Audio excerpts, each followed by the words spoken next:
घर भाड्याचं असो किंवा स्वतःचं, घर म्हणजे घरच असतं, जिथे आपण दिवसभराचा थकवा दाराबाहेर ठेवतो आणि आत येतो थोडं स्वतःसारखं जगायला. जिथे फक्त 4 भिंती नसतात तर आठवणी असतात, हसणं असतं आणि कधी कधी डोळ्यातलं पाणीही.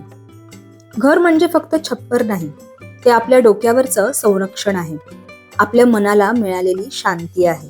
भाड्याचं असो किंवा स्वतःचं, घराचं मौल पैशात मोजता येत नाही. कारण घर म्हणजे आपण जिथे सुरक्षित असतो, जिथे आपण आपले असतो. घर फक्त जागा नाही, एक भावना आहे. ही भावना अजून छान अनुभवता यावी म्हणून मी पण आमच्या या भाड्याच्या घराला थोडंसं अजून घरपण आणायच्या प्रयत्नात आहे. आणि माझ्या या घराला थोडंसं अजून छान बनवण्यासाठी मी काही वस्तू विकत घेतल्यात, काही सुशोभीकरणासाठी तर काही उपयुक्त अशा. आजच्या व्हिडिओमध्ये मी त्या वस्तूंचं अनबॉक्सिंग दाखवणार आहे. सगळ्याच वस्तू ऑनलाईन ऑर्डर केल्या आहेत आणि तेही फक्त 150 रुपयाच्या आत. उगाच अवाढव्य खर्च करायला मलाही आवडत नाही, पण खर्च होतोय म्हणून तसंच हातावर हात ठेवून बसणाऱ्यातली सुद्धा मी नाही. म्हणूनच मिशोवरून खूप शोधून शोधून या काही वस्तू विकत घेतल्या आहेत मी.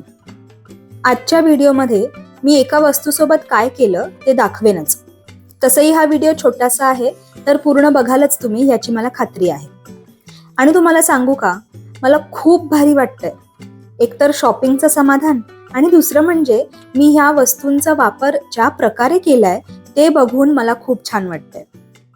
आणि सोने पे सुहागा म्हणजे माझ्या नवऱ्याला सुद्धा मी केलेले घरातले ते छोटे छोटे बदल आवडले आहेत. मी या वस्तूंसोबत काय केलं आणि कुठे वापरले आहेत ते तुम्हाला मी पुढच्या व्हिडिओमध्ये दाखवेन. मग त्यासाठी तुम्हाला आपल्या शब्दसंवाद चॅनलला सबस्क्राईब करावं लागेल आणि बेल आयकॉनवर पण प्रेस करावं लागेल, म्हणजे मग मी व्हिडिओचा दुसरा पार्ट अपलोड केल्या केल्या तुम्हाला समजेल.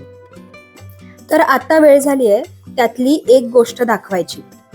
आमची भांड्यांची मांडणी ना खूप छोटी होती, त्यामुळे कप्स आणि ते मोठे मोठे चमचे ठेवायला प्रॉब्लेम व्हायचा.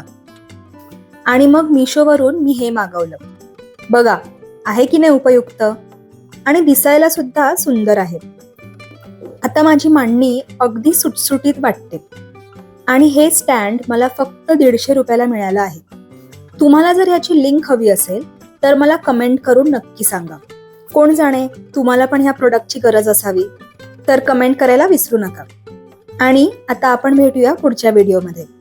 त्यात मी तुम्हाला दाखवेन की मी बाकीच्या वस्तूंसोबत काय काय केलं ते. हा व्हिडिओ पूर्ण बघितल्याबद्दल तुमचे खूप खूप धन्यवाद.